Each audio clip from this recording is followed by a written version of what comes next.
Welcome into the first episode of the year where Jeff Bell and I do our matchup previews. We look through all of the injuries, news, and notes for every single matchup heading into every single week. And this is a show Jeff Bell and I have done together for the last couple of years, but this is now new to YouTube. Used to be audio only, but we wanted to expand this one a little bit. So welcome YouTube audience, everybody new tuning in for the first time. We kind of go rapid fire through this one, but we want to make sure that everybody watching this show is going to be up to date on all of the prevalent NFL news that you need to know. So, Jeff, last night we had Thursday Night Football, Washington Commanders at Green Bay Packers. I think the major takeaway from that one is that the Packers could be Super Bowl contenders, but we're not going to dig into that one too much. Let's start with the Jacksonville Jaguars playing in Cincinnati against the Cincinnati Bengals. Luckily, no fantasy relevant injuries, which is a good thing to see at this point in the season. The only real news and notes that we have on this one, Travis Hunter expected to play more defensive snaps per Liam Cohen. What is your takeaway there, Jeff? I think this is a great one to start with because one of the themes that I'm looking at for this week too is false flags from week one or things that we thought we saw. And we briefly touched the Commanders game, but the lack of involvement from Krosky Merritt that game against the Packers versus how heavy he dominated that game. And a lot of that was game script in week one, hardly involved in week two. Travis Hunter playing more defensive snaps. Does that mean that Travis Hunter is going to be a full-time defensive player that might cameo and moonlight on offense? Does that mean he's still going to maintain his current offensive role and ramp up the defensive snaps? I think that's going to be the biggest thing to watch in this because I've seen some speculation about him having offense games, defense games, and that would be a nightmare for fantasy purposes, though you could still play 5 snaps on offense, but if they're 5 targets, then you could still be maybe okay. But I think that's going to be my biggest thing to watch in this game. And let's just put some context to this. He only played 6 defensive snaps last week, so he could maintain his role on offense, play 7 defensive snaps this week, and Liam Cohen can still be honest with what he plans to do here. So this is one just to put an actionable spin on it. I'm still firing up Travis Hunter where I've got him. I've got him ranked just inside my top 36, so I'm kind of looking at him as a middling wide receiver 3. Based on what we saw last week, if we didn't have this report, I'd probably have him inside my top 24. Like, he was running a lot of routes. He was dominating the target share, doing all the things we want to see. But I do have a little bit of pause here because of this report. However, if he comes out this week and does something similar to last week, where he's a full-time offensive player, even if he sees, 10, 15, maybe even 20 defensive snaps, that'll give me a lot more comfort going forward. So this is one that I'm going to be watching very, very closely because I think after these 2 games, we should have a clearer expectation of what Travis Hunter will be doing going forward. Moving on to the next game, New York Giants at Dallas Cowboys. We've got a lot of divisional matchups this week, so a lot of fun ones to talk about here.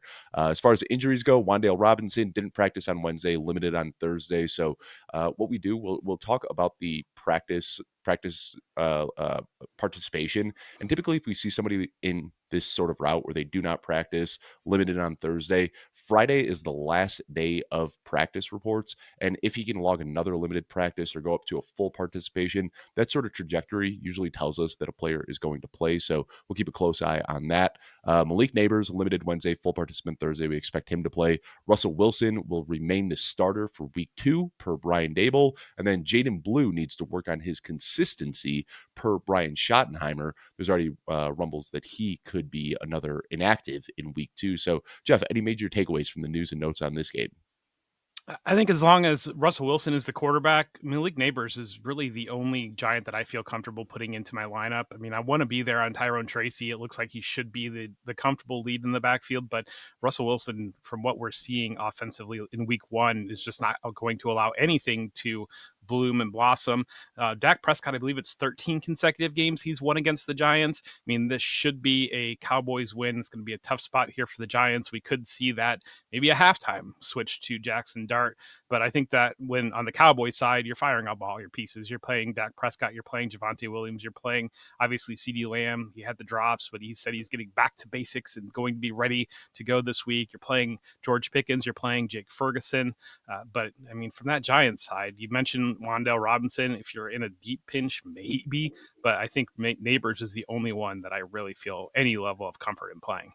Yeah, and I feel like there's so much like standard versus PPR league, and most of that is just BS if we're being honest, because like it's really tough to predict. I think Wan'Dale Robinson is one of the few guys that like I'd feel much more comfortable in a PPR league than in a standard league because he's not going to get a lot of yards, but he could easily finish the game with 8 to 10 catches. And then what you say about Malik Neighbors kind of being the only guy that you feel good about with Russell Wilson. I think even if Jackson Dart starts, I'm kind of in the same boat here. You just look at it in college. It was obviously a different offense, but he was just hyper targeting Trey Harris. Like he finds his guy and just forces the ball to him. And I could see him doing something similar to Malik Neighbors. So yeah, we know he's kind of the standout on this team. And a little pause to start him this week. We'll see how the rest shakes out. Got another divisional matchup that I want to talk about: Chicago Bears at Detroit Lions. Roshan Johnson limited in practice with a foot injury, but we'll see what his participation looks like on Friday if he's able to get on the field this week. DJ Moore is dealing with an abdomen and groin injury from that brutal hit he took late in the fourth quarter, but he's been practicing in full after coming back into the game after that. And then we got a news report that Isaac Tesla is going to be a little bit more involved after running just 3 routes last week, but making a spectacular circus catch. So, Jeff, it's not really in the news and notes, but I think the one thing that I'm really going to be watching in this game is kind of what Ben Johnson's game plan is going to be. Like nobody knows this defense better than Ben Johnson, and nobody knows Jared Goff's tendencies better than Johnson. We saw a really rough week 1, and I think last night's Thursday Night Football game kind of showed us that the Packers might have one of the best defenses in the league. But even now, playing at home, the Lions are going to have another tough go against a good Bears defense with a head coach that knows all of their tendencies. So this might not be that rebound game for the Lions that we had been hoping for. Yeah, but you're still playing your pieces in this game, and this still has Right. potential to shoot out. And I think one of the important things is there's been a lot of conversation about Caleb Williams' development in quarterback. We're playing fantasy football, and Caleb Williams' game in Week 1 looked very, very conducive to fantasy football. He's a great value. We recorded the DFS show that'll be coming out here today. We recorded that last night, and Caleb Williams was one of our favorite targets in that DFS slate that's coming up this weekend because Monday night pricing gets set before the Monday night game is played. And so we see him come out with 50 rushing yards and look like he shot out of a cannon.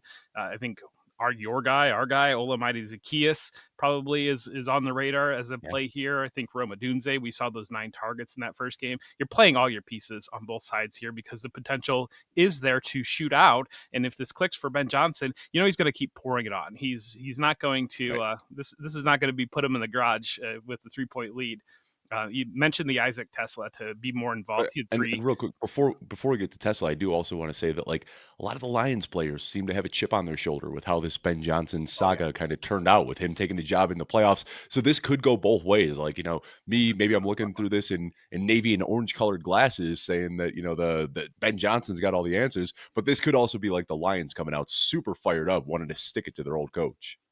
Yeah, this is going to be a fun one. I think T-Slot, you had Khalif Raymond was almost an every down player for them last week. And I think that they got rid of Dan Skipper. That was kind of their cheat code on like their extra tight end offensive lineman. So that was a move away from that. If they're playing 3 wide receiver sets and T-Slot is able to knock Raymond out, I've seen a lot of things about fading Jameson Williams because T-Slot might play more. I just don't. I'm not there at all. I think Jameson Williams will have better days. I think Amon-Ra St. Brown will have better days, but some of these passing heavy attacks we've seen in the past where it takes a week or two. If you look at the Bengals last year, the first 2 weeks were pretty disappointing production.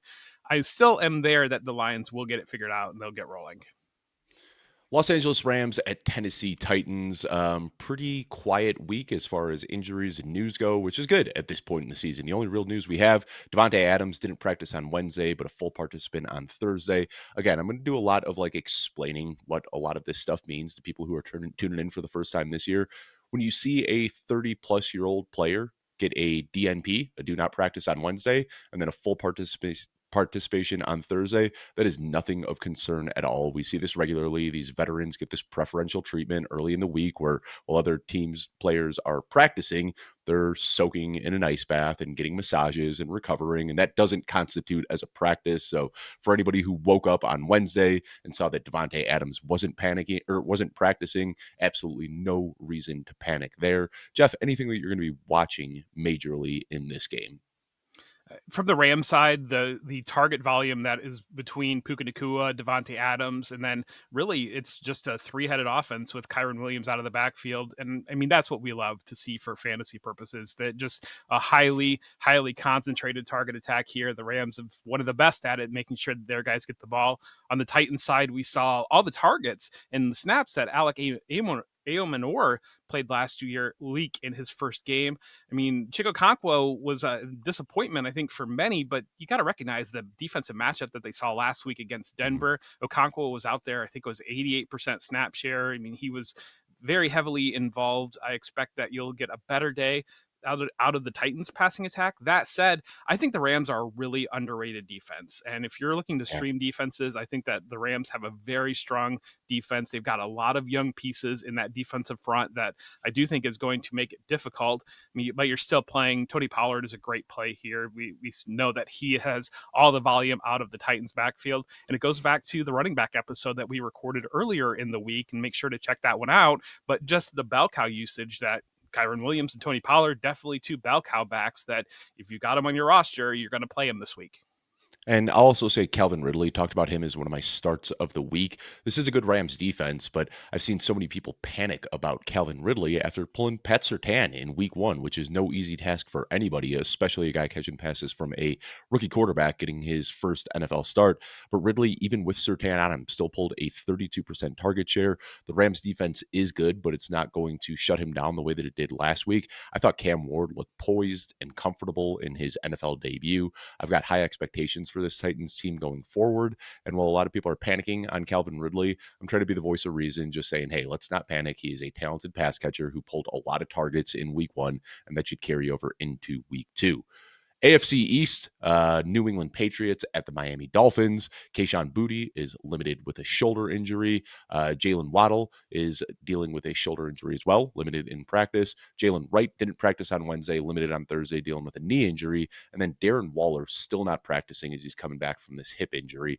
We also got a report yesterday from Pro Football Talk, Mike Florio, saying that Mike McDaniel's potentially getting fired if this team continues losing. Not that that's any groundbreaking analysis by any means, but just kind of corroborates what we were saying leading up to this season. If they lose this game, Mike McDaniel might not have a job in week three. But Jeff, outside of that, hoping that the Dolphins can get back on track. We saw the players only meeting as well on Tuesday. I mean, 1 week into the season and they're already doing players only meetings. The vibes are just atrocious for the Dolphins. But outside of a potential bounce back for Miami, now that they're playing a home game, anything else that you're looking at in this one? So I coach my daughter's soccer team, and one of the things that I focus on as a coach is bringing energy, bringing positivity, and Dolphins, all the Dolphins that are listening to this episode right now, put your hand out. All the fans out there, put your hand out, and together, let's 1, 2, 3, Cancun. Let's go. You only have 16 more weeks that you need to show up for work, and you get to go to Cancun.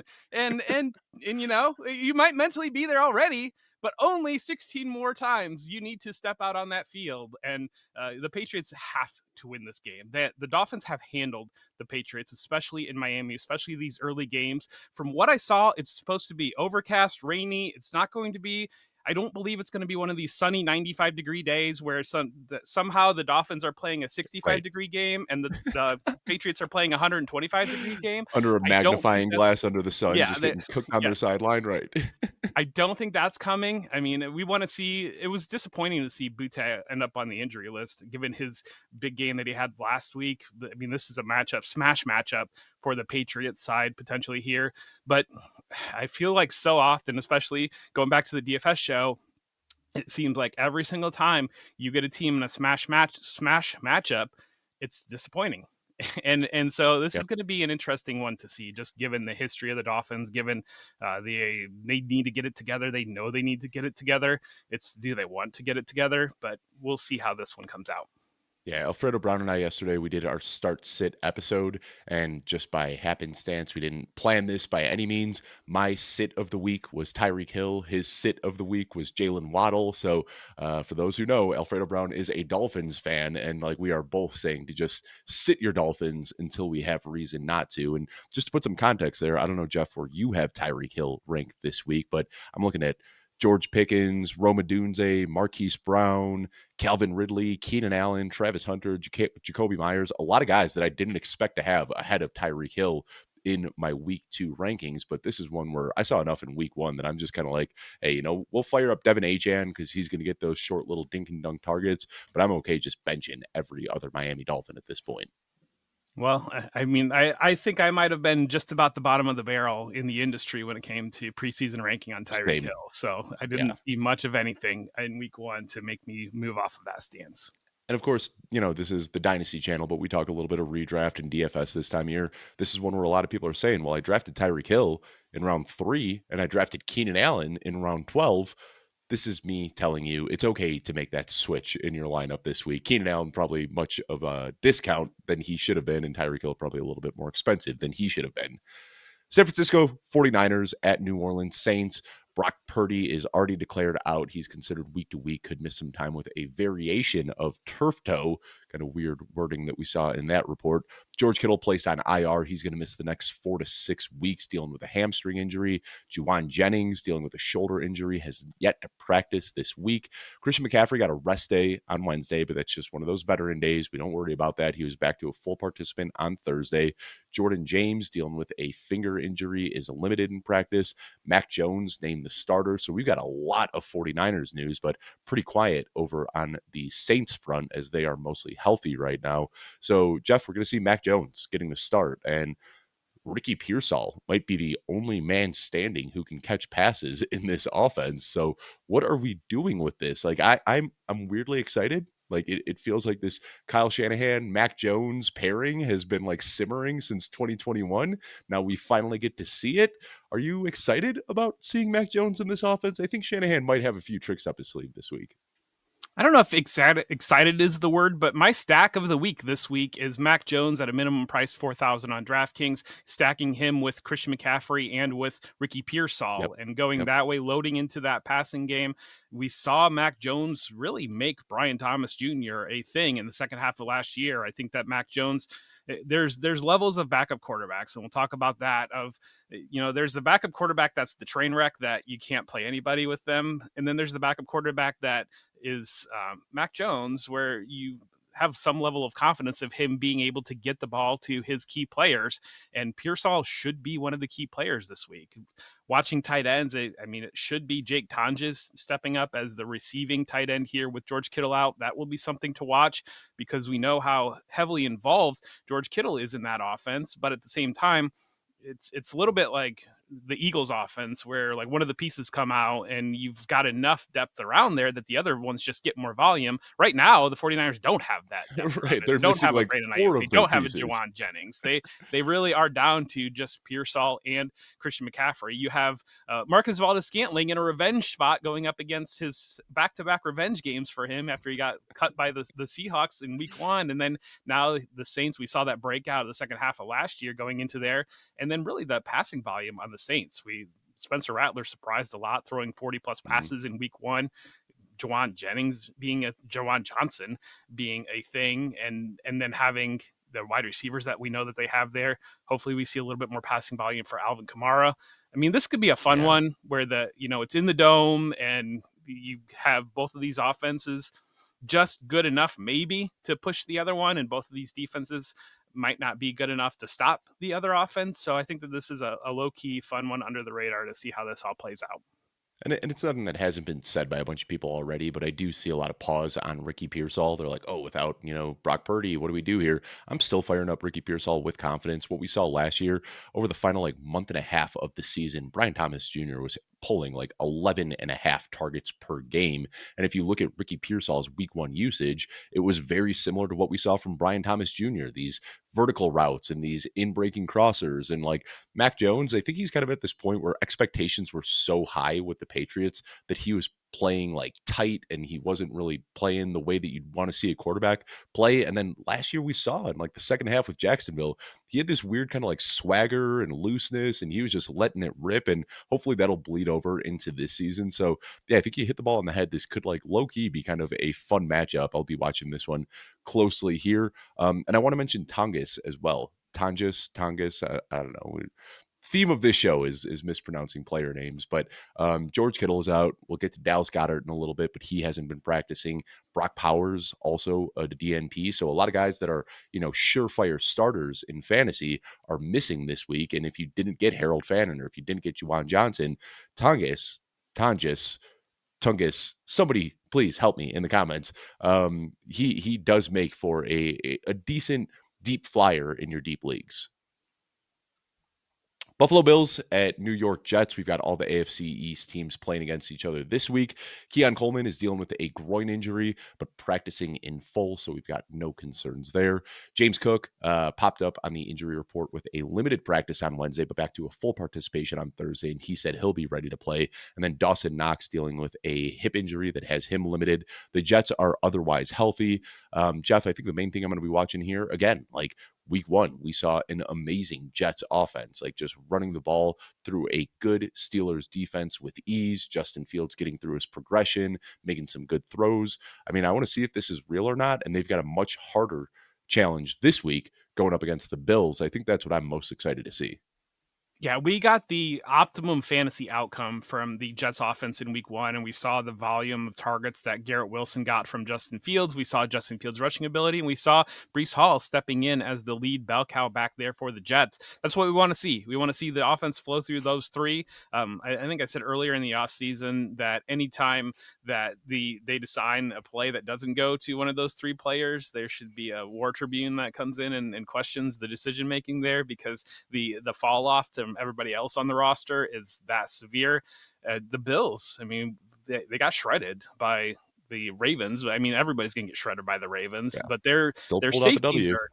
Yeah, their safeties are questionable. Cole Bishop is moving into a full-time starter role. We saw him out of position last week multiple times. We saw him out of position in the preseason. Taylor Rapp just doesn't have the speed to keep up with like a player like Lamar Jackson or Zay Flowers. We saw those big plays there. And so I think the Jets can get off here a little bit. The Jets home has been a little bit of a difficult spot for Josh Allen. Anywhere in the division, that's been the most difficult spot for Josh Allen. He absolutely owns the Dolphins, and the Patriots kind of in the middle there. But going into, it's not the Meadowlands anymore, but going into where the Jets play football has been a difficult game for Josh Allen. I think last year he had maybe his first good game there, but the level that we saw week one, I mean, there shouldn't be any high concern about Josh Allen, especially after 4 touchdown passes from Aaron Rodgers against this Jets defense.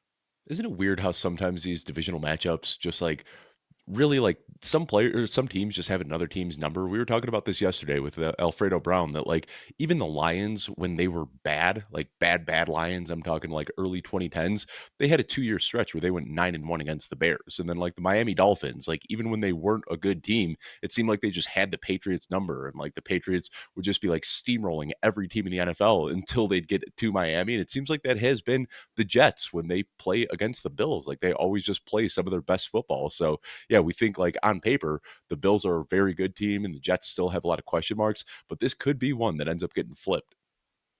I don't think it's weird, because every team in the division that's not at the top is chasing that team on the top. So Mm-hmm. you're constructing your team to be able to beat that team on the top. You're hyper focused, and I think we see this a lot in the AFC. I mean, the Bills, thrilled they pulled that game out last week, but that was a little bit of a shock, because the Bills have built themselves to beat the Chiefs, but that's Mm-hmm. left them open to be difficult matchups for the Ravens because they struggle with Derrick Henry, and so like you have this web of these teams have built themselves to beat one team, but that opens you up to lose to other teams. And the teams that are at the bottom of the division are chasing that team at the top of the division. How do you catch them? By building yourself to beat that team. So that's why you see the familiarity when it comes to game planning. Players in the division that have had success against a player like Josh Allen come into the game with a lot more confidence than Yep. maybe a random Jaguars game or something like that they don't know what they're getting when they get into a Josh Allen matchup. So I think there are definitely concrete reasons for why we see those types of things. Seattle Seahawks at Pittsburgh Steelers. No fantasy relevant injuries for either team, which you're hearing this for a few matchups now. Remember, it's week 2. There's going to be a lot more injuries to discuss as we get deeper into the year, but this is good to see right now. I think there's the main thing I'm going to be watching for is like the Seattle Seahawks offense looked pretty good, and last week the Pittsburgh Steelers defense looked a little bit suspect. So I want to see if this is really going to carry over into week 2 now. Like if this defense in Pittsburgh does have some holes now to attack, can the Seattle Seahawks offense exploit them? This will be a fun one to watch here. Want to see Sam Darnold look a little bit better than he did in week 1, but as JSN touts like you and I are, we were really excited with his week 1 usage. I don't know what you're going to be watching in this game, but I think that's what I'm going to see is like, can the Seahawks keep this passing attack rolling into week 2? And then, of course, the Seattle Seahawks backfield. I want to see what that usage looks like now in a new matchup. I mean, they scored 13 points last week against the 49ers, and Jackson Smith-Njigba was the entire passing attack. So Right. I'm a little bit hesitant to say the offense looked good. I think Jackson Smith-Njigba looked pretty good, and I think Zach Charbonnet looked good pretty against good. a really And good 49ers defense. two big Dave flag pants. So I understand your excitement in those areas, but I think overall the offensive environment from the Seahawks could probably improve. I mean, we saw the Steelers get shredded by Garrett Wilson, and we knew the ball was going to Garrett Wilson. So that gives you some encouragement that, the ball is going to Jackson Smith-Njigba, but they were able to get off last week.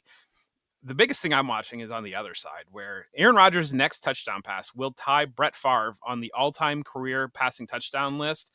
DK Metcalf is playing against the Seattle Seahawks, kind of a, revenge, big time revenge spot here. There was a report that Tyreek Woolen might be getting benched at corner because we saw Ricky Pearsall go for 100 yards against this team. We saw how pass heavy the Steelers attack was last week. And I think when you look at the reports about Caleb Johnson not being involved, it makes a whole lot more sense when you see Aaron Rodgers leading a pass heavy attack that Kenneth Gainwell and Jalen Warren will be the running backs there for that attack. And just like it would follow logic, you've got an Arthur Smith offense that has 4 strong options at tight end. So of course they're going to be a pass heavy attack instead of being this run heavy down your throat Caleb Johnson team. But some people thought that would happen coming into the season, and we saw that in week 1. So seeing if they can keep that up. But I think the Seahawks defense is legitimate.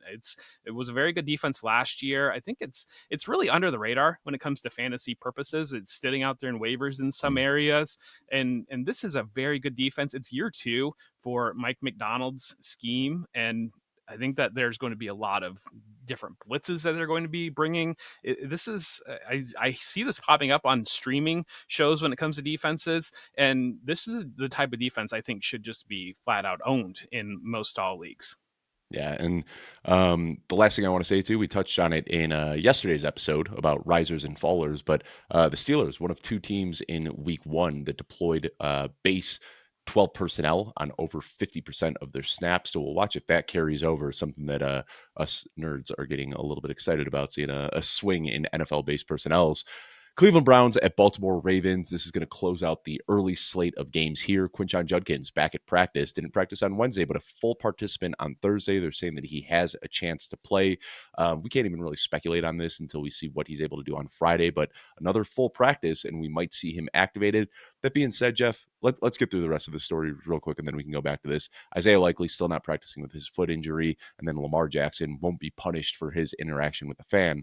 Back to Quinshon Judkins, though, even if he is active, you've got to have some pause about playing him, right? Like 2 practices under his belt. I'm sure if he's active, we might see like 3 to 5 touches, but he's not getting that workhorse treatment that we're expecting after just 2 practices, right?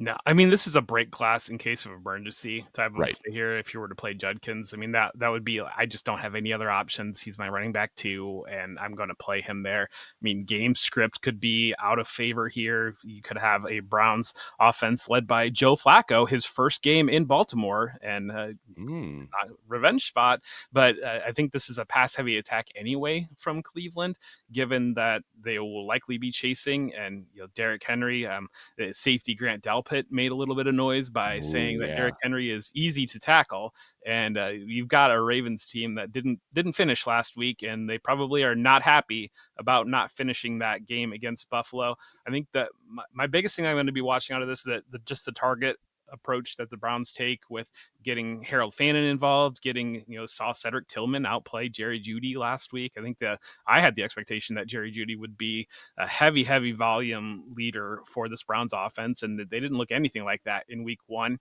I think from the Ravens side, I want to see the Zay Flowers role. I want to see Zay Yeah. Flowers. If Zay Flowers is again treated like a true number one receiver and has a near 50% target share from Lamar Jackson relative to getting involvement for Rashad Bateman, getting involvement for Mark Andrews, because I think this Browns team in general is a lot more competitive than Mhm. kind of the expectations set coming in here. So that will be interesting to watch. I mean, obviously, I think that this team really likes Joe Flacco, playing for Joe Flacco here a little bit. I mean, obviously it's a hated matchup against a rival, but what do we see out of, I think this is one of the most intriguing games of the day. Oh, I completely agree. And I think I also want to see the Harold Fannin usage. We saw him lead the team in targets, running a full route tree in week one. Is that a fluke like last year with Isaiah Likely, or is this something that's going to carry on? This was another team that played over 50% of their snaps out of 12 personnel. So another one that I'll be watching very closely to see if these two guys, David Njoku and Harold Fannin, can cohabitate. Back to what you said about Grant Delpit, too. Like if I had to list the players that I wouldn't want to call out in the NFL, I think Derrick Henry is probably number one on that list. So interested to see how this one plays out, as Derrick Henry has already addressed that quote and said, we'll see on Sunday. Denver Broncos at Indianapolis Colts. Now we're into the late slate of games on Sunday. Evan Ingram limited on Wednesday, practicing in full on Thursday. The Broncos signed Deuce Vaughn to add some depth to an already mucked up backfield. So we'll see how that ends up playing out. Tyler Goodson dealing with an elbow injury has been limited in practice, so we could see him out there. Michael Pittman dealing with a glute injury, but practicing in full. And then Alec Pierce dealing with a knee injury, practicing in full. We see this a lot where these guys are on the injury report with injuries, but if they're practicing in full, we have no concerns about them not playing on Sunday. So we'll mention it, but nothing really to be scared about here. Jeff, I want to ask about Deuce Vaughn, and this sounds so silly, but like looking at this backfield right now, anytime we talk about a Sean Payton backfield, we're talking about the historical comps to other guys in his backfield. Does anybody comp to Darren Sproles more than Deuce Vaughn, the guy that we were hoping RJ Harvey could be in this offense? This doesn't give you any pause on Harvey, do you? Because I thought he looked fantastic week one, just didn't get as much work as we'd hope. I mean, I have all the pause in the world on RJ Harvey because Tyler Batty or Bidet Day at the he's running going by back now. position. Yeah. Yeah, Bidet at the running back position. I mean, the Deuce Vaughn to Darren Sproles comps are so easy. Both went to Kansas State, both undersized players, both explosive in space. But yeah, it feels to me that if you're signing Deuce Vaughn and you're playing Tyler Bidet, then you're looking at just a passing down back that is a dedicated passing down back. And I think that J.K. Dobbins, as long as he's healthy and active, is going to be the early down back. And that Mm-hmm. squeezes RJ Harvey into, I mean, he saved his day and feelings a little bit there with that 50-yard run, because if you didn't have that, then you would have had like 5 for 20, Yeah. less than a 4-yard per carry average. And sure, he did show the ability that, you're out there. He did have a 50-yard run. That means he can have 50-yard run. Literally every time he touches the ball, he could run for 50 yards. And so that's in play. But right now you've got a 3-headed backfield that neither of the guys that we want looks to be having the passing down role, and J.K. Dobbins looks to be the lead guy on early downs. I don't see how you can put RJ Harvey into a lineup unless you're really desperate here at this point. Yeah, my only pushback would be that he can't have a 50-yard run every time he touches the ball. Once they're beyond midfield, it makes it kind of tough to rip off 50-yard plays. But You can yeah, I keep mean, running though after you get out of the end zone though. Like yeah, nobody you has to just stop you at the end of the end zone. There's 10 yards in the end zone, and you Bobby can run Boucher it up the right tunnel. through the We tunnel. saw Miami Hurricanes up the tunnel. I like it. Yeah, just a Forrest Gump right out the tunnel and just keep going. But yeah, RJ Harvey looked like a spark plug, but I think you do make, this was the fear with Sean Payton, right? Like we were so excited that like it's just going to be a clean split. We've got our Mark Ingram and we've got our Alvin Kamara, and they're both going to be RB1s. and then player 3 enters the game, player 4 enters the game, and we just see this nonstop rotation with Sean Payton because that's what he does. So hopefully we get some clarity here, but don't be surprised if it's week 16 and we're still trying to read the tea leaves saying, like, what is happening with this backfield, because that's how Sean McVay does it. Carolina Panthers at Arizona Cardinals. Only notable injury here is that Hunter Renfrow is dealing with a rib injury, but he is limited in practice and sounds like he's going to play through it. Jeff, I think the biggest takeaway I had from both of these teams in week one was that Marvin Harrison Jr. is now getting the usage that we had hoped for. Of course, like, we love the contested catches on vertical routes, which he was able to do with his first catch of the game, but we saw a lot of that last year. What I get excited about are the slants that they draw up for him being the first read when they're at the 1 yard line, the little in-breaking routes that they're running when they're moving down the field. That's what we talked about can move Marvin Harrison Jr. from being a boomer bust wide receiver 3 into a plug and play wide receiver 1. And if that usage carries over into week 2, he's going to be one of the biggest risers in my rest of season rankings. This is an interesting one here. So the fastest game in NFL history was 2 hours and 29 minutes in 1996 between the Chargers and the Colts. I think that this game could threaten to be the fastest game in NFL history because the Cardinals just want to run it and shorten the game. The Panthers ideally want to run it and shorten the game. I mean, this could be burning 30 seconds between every play, between every 3-yard run up the middle play between these two teams. I mean, this should be a spot for the Cardinals to continue a strong start to the season, get a win here against Carolina coming west in this game. But both of these teams have told you exactly what they want to be. They want to be run first teams that will make up for maybe shortcomings from their quarterbacks. I mean, you're playing your fantasy pieces in this game, obviously. The Trey McBride, the Marvin Harrison Jr. you mentioned. I mean, Tedero McMillan looks good in week 1. But other than that, I think it's going to be a lot of running and a short game here. And one of these that, I mean, it's a good thing this next game is in this window because I don't know how many TVs will be viewing this Panthers-Cardinals game. So you're talking about Bryce Young and Kyler Murray, and you mentioned the shortcomings of the quarterbacks, and you mentioned that it'll be a short game. Is this planned, Jeff, or was that just a slip of the tongue there? Dave, nothing is planned ever. And that's why, as Joey Wright would say, you are the funniest guy on staff because it just comes out automatically even when you aren't even trying. Philadelphia Eagles, the Kansas City Chiefs in a rematch of the Super Bowl. It's wild. How did this game just get like plugged into the afternoon slate? Like, how is this not a primetime island game? Kind of surprising, but everybody's going to be watching this one on Sunday afternoon. Dallas Goedert not practicing with a knee injury. Will Shipley, broken ribs, not practicing through those. The Eagles made a trade for Tank Bigsby on the Chiefs side of the ball. Marquise Brown is practicing in full, but he's on the report with an ankle injury. Xavier Worthy didn't practice Wednesday, was limited on Thursday, but his arm was all wrapped up in tape. Looked like he was moving a little bit slow. We'll talk about that a little bit. And then Jalen Royals dealing with a knee injury, not practicing. So this being like one of the big marquee matchups of the week also has the most impactful injuries of any other game that we're talking about here. So we'll spend a little bit of time on this one.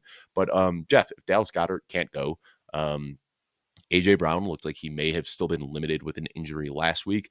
If this is the case where we've got no Dallas Goedert and we've got a hobbled AJ Brown, how high should we be moving Devontae Smith up in our week 2 rankings? Well, I mean, if Devonta Smith is the only option there, then I don't know about defensive injuries, but gosh, I'm always blanking on the player name that I want to bring up, but I know that the Chiefs have a very, very good cornerback. McDuffie? From Washington. Yeah, McDuffie. Yeah. McDuffie's a very good cornerback. I mean, we know the Eagles want to run the ball. I mean, if Jalen Hurts gets to 25 pass attempts, it's like a record at this point. And so they just want to run the ball down the throat. And I mean, the Chiefs, for all the talk about, they want to be this vertical attacking offense. We didn't see it last week. And so I'm really curious to see this game because I think that the Chiefs are probably fine mucking it up and the Eagles probably fine winning it in the trenches. And so what will happen in this game? They'll blow it wide open and it will just be like big, deep passes and lots of points and all that. But we'll see how it shakes out. You're definitely playing Devonta Smith if you've got him. I think Jahan Dotson becomes an interesting option if Dallas Goedert is definitely out because we saw that big play last week against Dallas. But it's any passing options in this Eagles offense make you nervous because the volume again is an issue. And I do think that Saquon Barkley is being a little bit slept on this week when it maybe comes to DFS slates, when it comes to just in general. Like when I've seen him ranked like between running back 5 and running back 8 this week, which means we'll be in for a 200-yard, 3-touchdown, I'm still him type of game from Saquon Barkley. And so I think on the Chiefs side there, we're waiting to see what Hollywood Brown does. We're waiting to see, limited practice for Xavier Worthy. That's the big story here, that if Xavier Worthy doesn't miss any time short of the Jalen Carter suspension he had in week 1, where he missed just that game, that would be a huge win for anybody that's holding Xavier Worthy out there. I think the Eagles' corners are very, very susceptible in this, outside of Quinyon Mitchell, but maybe he draws Xavier Worthy. Maybe he gets locked down in there, but we saw CeeDee Lamb was able to have a big game last week. What's that? Cooper DeJean is locked in. I think he's locked into like the nickel safety type role. I don't think he's going to be. If you move, that's where Devonta Smith does take a lot of his snaps, is out of the slot. Yeah, and so it'll be interesting to see the matchup there. But I think just in general, we know exactly what the Eagles are, what they want to be. I think we're hoping for a bigger game for AJ Brown for sure, especially given where you drafted him in your redraft leagues.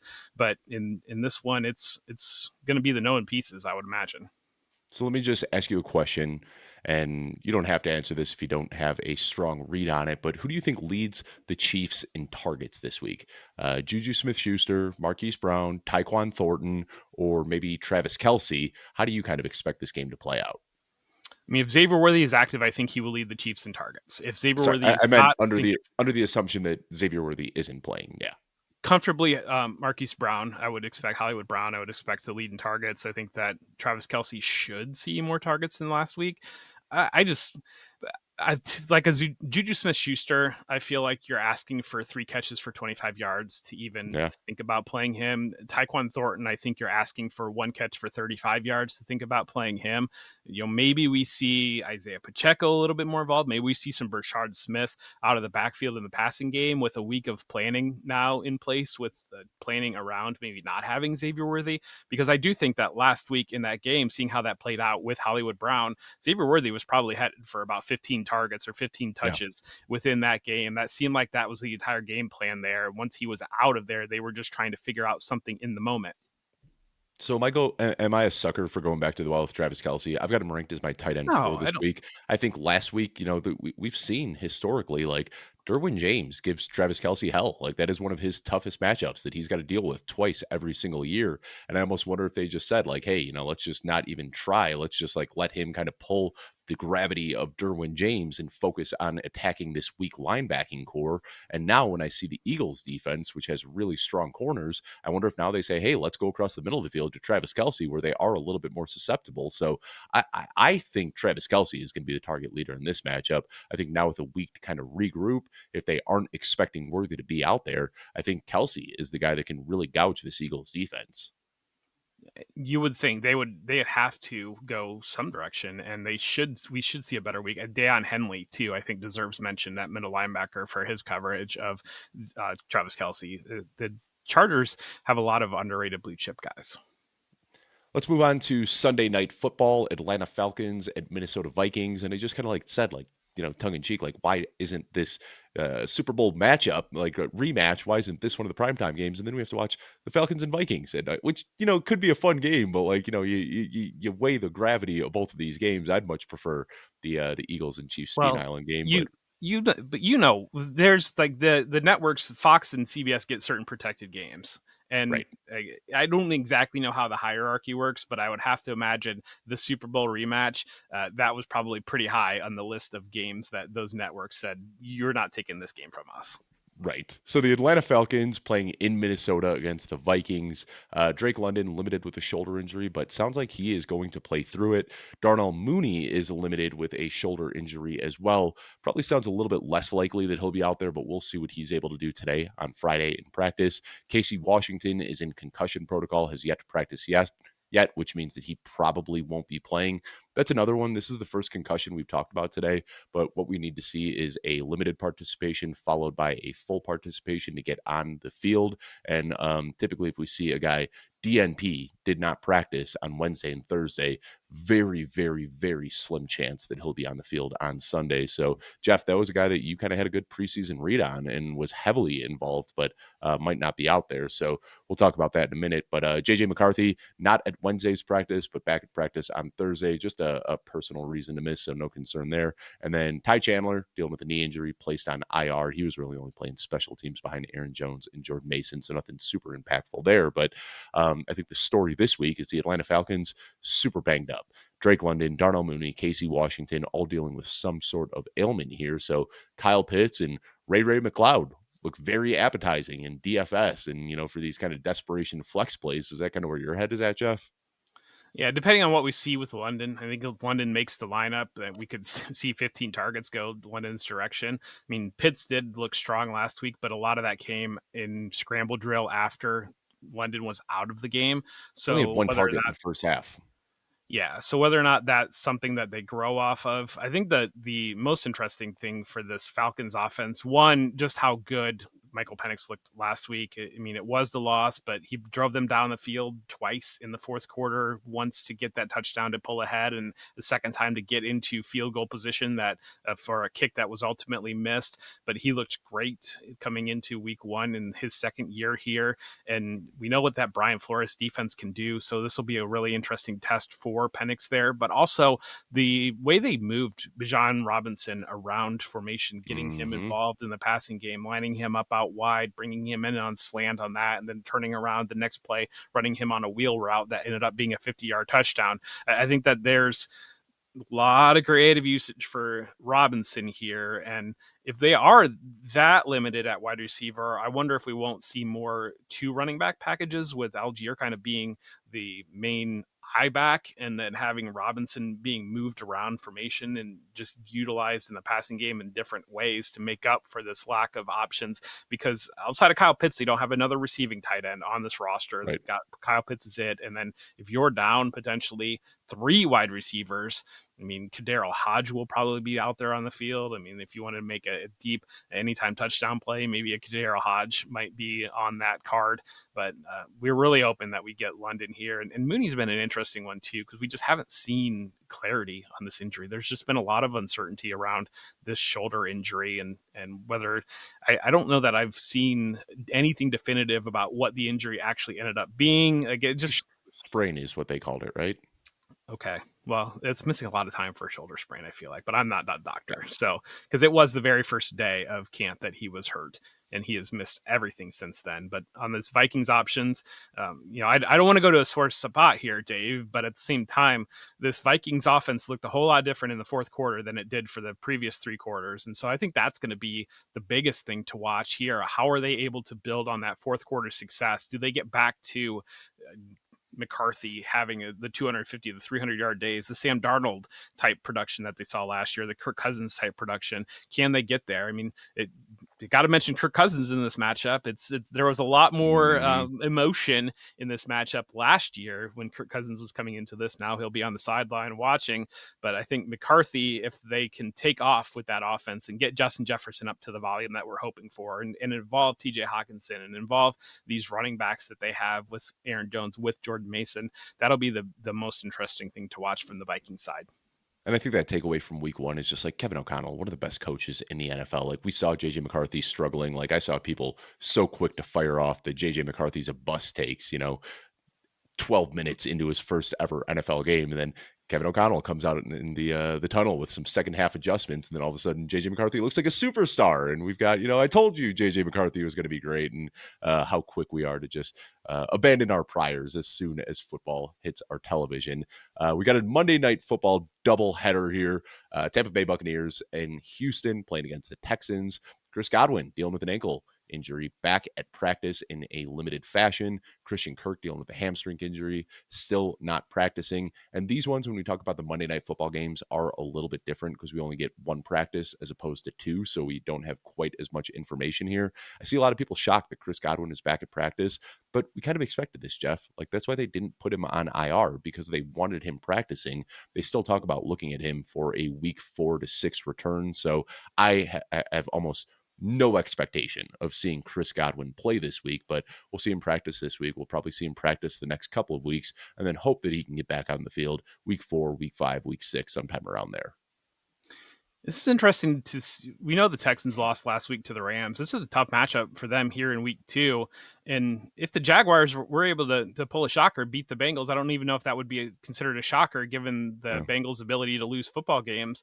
You could have an 0-2 Texans team going up against a 2-0 Jaguars team in Jacksonville next week. And the Texans do have a stretch in the middle of the season where they play the Ravens, they play at Seattle. So at Baltimore, at Seattle, San Francisco, the Broncos, then the Jaguars again. They have a Titans game, and then they play Buffalo.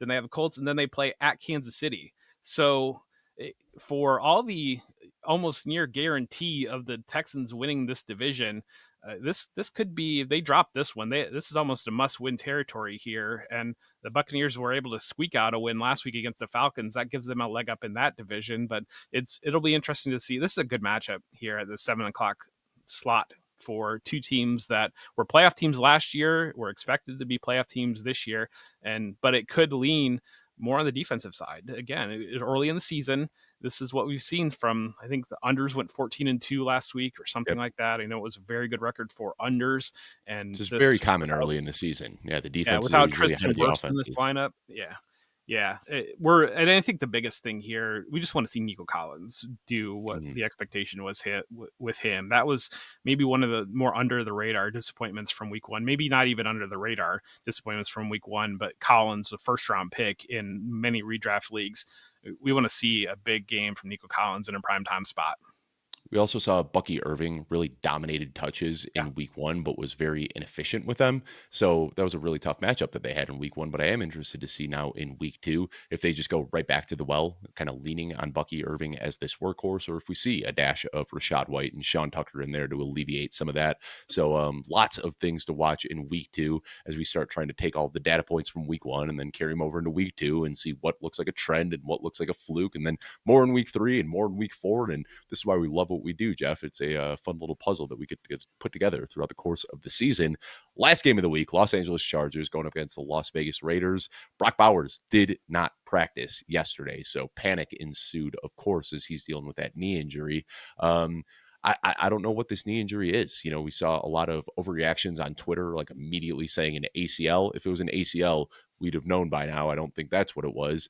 Didn't look like it was anything too bad, but didn't practice. This is when all eyes are going to be on Friday's practice report. If he logs another DNP, then we can really start to panic a little bit.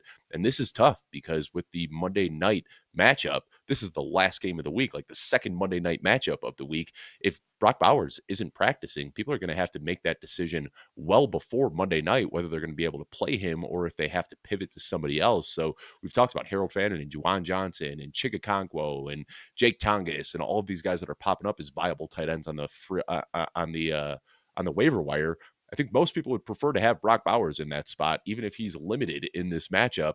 But I don't know what to say about this one other than we'll be watching very closely to see what he's able to do later today at practice. And we just talked about the Chargers erasing Travis Kelce. I mean, Michael Mayer needs to be, I think maybe just the He's the timing with the pivot, Brock yeah. Bowers and the after the game, Brock Bowers said he was fine. I didn't see Michael Mayer mentioned in waiver content very much Yeah. this week. Michael Mayer should be added in every league, whether you have Brock Well, Bowers to or be you fair, just want to give a headache for the Brock Bowers manager. Just add Michael Mayer.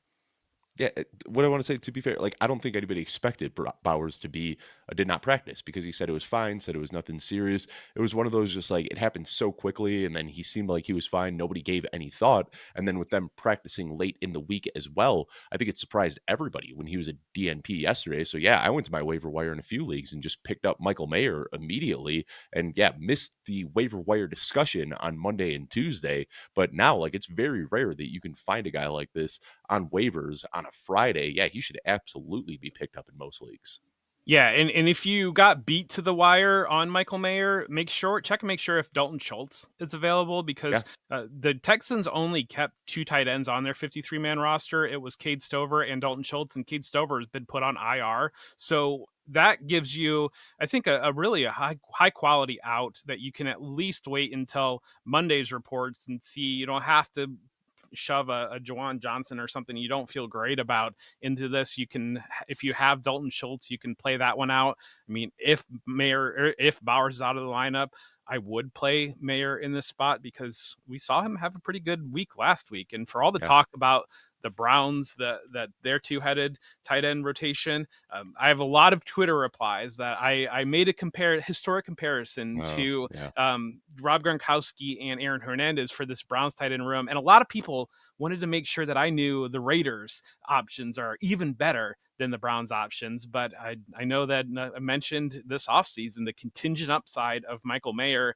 It's definitely there if Brock Bowers is out, but more importantly, it gives you an option should Bowers miss this game, or if you just want to give a headache to the Brock Bowers manager in your league, because obviously they used a first or second round pick on Brock Bowers, and so they built their team around tight end, going out there and adding Michael Mayer, and maybe you can hold him for ransom or something. And even Disley, I'll throw his name in there if you're in like a really, really I deep would league. go Conklin over Disley. I think, Really? yeah, Disley had Conklin. more routes run and targets last week, I thought. And Conklin had some big plays last week. Conklin All looked right. like a better football player last week. I think Disley leans more to the blocking side, and Conklin gives you a little bit more downfield. But I mean, this Chargers attack, I think, is going to be very heavy on the three receivers. My guy, Quentin Johnston here, but also Lad McConkey and Keenan Allen. And what I want to say too, like we pay a lot of attention, like we're reading all of the preseason camp reports before a lot of people are even like really plugging in and thinking about football. And the first week of Raiders practice, Brock Bowers took a day off. It was just a rest day. I think he had something personal going on. I can't remember exactly, but all of the reports were just that Michael Mayer was the star of practice that day. And everybody kind of said like, Brock Bowers was so good last year that we forgot about this second round rookie that we drafted the year before who looked amazing when he was the focal point. So yeah, I mean, I remember that being like the big talking point as soon as Brock Bowers was drafted. Everybody was like, "What are you doing? Like, you guys just drafted Michael Mayer," and now you can see that contingent upside if Bowers has to miss some time. So, Jeff, any final closing thoughts on the Week 2 slate before we close this episode down? Yeah, I just think just some caution about week one overreactions, because Yeah. I did an underdog battle royale draft where 6 teams draft, and Jahmyr Gibbs was a locked in, not past the fifth pick in any draft, and then he was the late second round pick in this draft after one game, and so like it's like What are we things like doing? that of like, for months we have these arguments and the consensus gets so locked in and tiers get so locked in, and then it's like one game people are willing to move, one game where he has 10 receptions, people are willing to move Right. Jahmyr Gibbs from a locked in top 3 running back to like running back 8. And it's Uh, just the swing so much. And I think week 1 too, we saw mentioned the unders. Offenses are still figuring themselves out. The offensive lines are still coming together. Defenses are still ahead. So just some general caution, especially if you're thinking about trades. That's the biggest thing right now. And if you're an aggressive manager, go be out there and making offers for the Nico Collins or for these other ones that had disappointing weeks, that you see if you can pry them loose. I mean, you talked about Calvin Ridley earlier. Some of these options, this is where you can get some really, really great deals if your league is on the less plugged in side or you have more reactive managers within your league. But I just think in general, cautious aggression on going out and targeting some of the disappointing starters, but don't knee jerk on, if you've decided for months, weeks that this guy should be a top 3 running back, he doesn't go to running back 9 based on one game. yeah. And I spent years, I'm year 18 in my redraft home league now. And I spent years, kind of capitalizing on those early season overreactions by getting trades and buying those studs who underperformed in week 1. And I think my league mates have grown privy to my strategy. And now I just get Now auto you're rejected on everything. Yeah. So you out there listening, hopefully you have better luck than I do. And hopefully you can pull a trade off and make some fun things happen before we head into week 2, before we head into week 3. But anyway, I want to thank everybody who tuned in for this now on YouTube new show that Jeff and I have been doing for the last couple of years. We'll be doing this every single Friday. we record early in the mornings, and we'll try to get it out as quickly as possible. So we'll see what time this one hits the airwaves. But we'll also be back with the usage articles, or I'm sorry, the usage episodes on Wednesday, and then the risers and fallers on Thursday. So I want to thank y'all so much who took the time to tune in today, and we will see you next week.